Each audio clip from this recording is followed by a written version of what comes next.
राजन विजय ने एक और प्रश्न किया, हे द्विजवर, नवरात्रि व्रत करने का क्या फल है और किस विधि से उसका पालन करना चाहिए, कृपा करके आप हमें बताएं। तो श्री व्यास जी महाराज कहते हैं, राजन, चैत्र और अश्विनी के पवित्र महीने में भक्ति पूर्वक यह पूजा करनी चाहिए। अमावस्या के दिन ही उत्तम सामग्री एकत्रित कर लेनी चाहिए और तभी से माता रानी के व्रत की व्यवस्था उस व्यक्ति को करनी चाहिए जो रखना चाहते हैं व्रत। ब्राह्मणों का भी वर्ण करना चाहिए पाठ करने के लिए नवरात्रि में। नवारण जो भी पाठ आप करना चाहें, सतचंडी, लखचंडी, सहस्त्र चंडी, मंत्रों का जाप कराना चाहें, दुर्गा सप्तशती का पाठ कराना चाहें, तो उसकी क्रमश या तो 11 या 5 या 3 अथवा एक ब्राह्मण का भी वर्ण आप कर सकते हैं और सामर्थ्य अनुसार उन ब्राह्मण को प्रसन्न करके विदा करें। अधिक कृपणता नहीं करनी चाहिए, क्योंकि ब्राह्मण जब प्रसन्न होता है और प्रसन्न होकर जब आशीर्वाद देता है तो वो आशीर्वाद उनका नहीं होता है, वो आशीर्वाद माँ देती है। और जितना आशीर्वाद ब्राह्मण आपको उस समय देकर जाएंगे जिन्होंने आपके यहाँ पाठ किया है, उतना ही आप जो है यशवान, धनवान, वैभववान, आप उतने ही संपन्न होते चले जाएंगे। बोलो राधे राधे। जोर से बोलना पड़ेगा और जोर से। सुख पाने की अभिलाषा हो, वह संपूर्ण कामना पूर्ण करने के लिए भगवती कल्याणी का निरंतर पूजन करते रहना चाहिए। शत्रु का समन करने के लिए भगवती कालिका का भक्ति पूर्वक आराधना करना चाहिए। भगवती चंडिका की पूजा से ऐश्वर्य एवं धन की पूर्ति होती है। राजन, किसी को मोहित करने के लिए, दुख दरिद्र को दूर हटाने के लिए, संग्राम में विजय पाने के लिए भगवती सांवी का सदा पूजन करना चाहिए।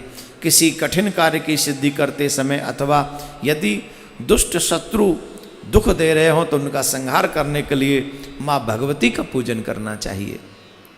ये नवरात्रों में विशेषतः सिद्ध हो जाती है।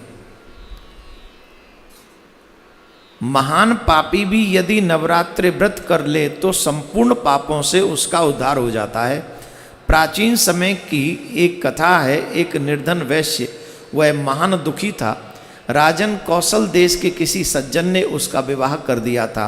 उसके बहुत से बाल बच्चे हो गए थे, पर उसको पेट भरने लायक भी उसके पास पर्याप्त धन नहीं था। बोलो राधे राधे।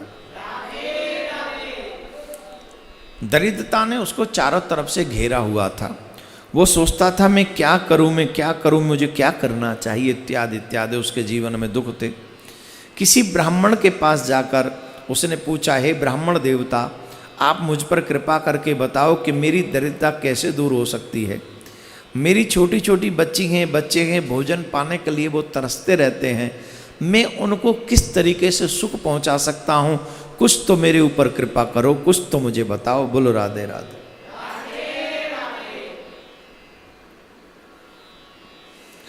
तब उन ब्राह्मण ने उनसे कहा, हे महानुभाव, अगर आप चाहते हो कि आपके जीवन की दरिद्रता आपके जीवन से समाप्त हो जाए तो आपको नवरात्रि का व्रत करना चाहिए। ये जो नवरात्रि के व्रत हैं बड़े ही सुंदर हैं। भगवती जगदम्बा की पूजा, हवन और ब्राह्मण भोजन कराना चाहिए। व्रत के सर्वदा पालन करने से ज्ञान और मोक्ष तथा सुलभ हो जाते हैं। सुख और संतान की प्राप्ति होती है तथा शत्रु के पैर भी नहीं टिकते जो माता रानी के नवरात्रों का व्रत करते हैं। उन्हें भगवान श्री राम ने भी ऐसा वो एग्जाम्पल दे रहे हैं वहाँ पर कि भगवान श्री राम ने भी माँ भगवती का पूजन किया है।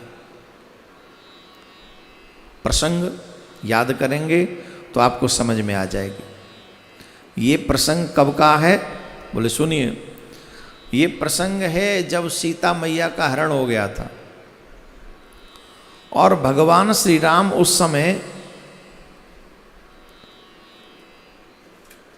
किष्किंधा में थे। उस समय भगवान श्री राम किष्किंधा में थे।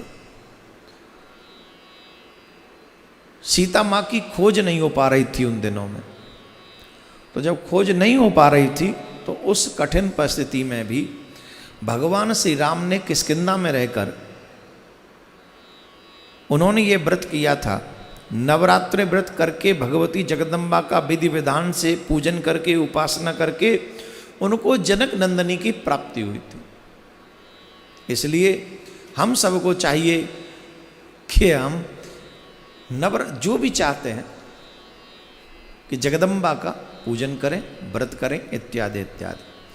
तो इस व्रत को करने से व्यास जी कहते हैं राजन ब्राह्मण की ये बात सुनकर उस वैश्य ने उसे अपना गुरु बना लिया। साथ ही माया बीज नामक भुवनेश्वरी मंत्र की उसने दीक्षा ले ली। फिर नवरात्रि व्रत करके संयम पूर्वक उत्तम भक्ति के साथ उसने अपने जप आरंभ कर दिया। और नव वर्ष के नवरात्रि के अंतिम अष्टमी के दिन आधी रात के समय भगवती प्रकट हुई और उन्होंने उस वैश्य को अपने दर्शन दिए। साथ ही विविध प्रकार के वर देकर उसको कृतकृत्य कर दिया। बोले सच्चे दरबार की बोले सच्चे दरबार की जय। बोले सच्चे दरबार की